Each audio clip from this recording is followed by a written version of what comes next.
ขอเชิญชวนทุกคนให้มาเล่นลานสร้างสรรค์ของพวกเราด้วยนะครับ โดยลานสร้างสรรค์ของพวกเราจะมี4ฐานดังนี้ 1. ฐานถนนคนเมา 2. ฐานระบายสี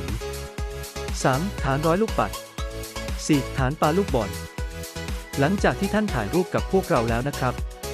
ท่านผู้ว่าก็ได้มาเล่นที่ลานสร้างสรรค์ของพวกเรา โดยท่านเล่นเป็นฐานถนนคนเดินนะครับ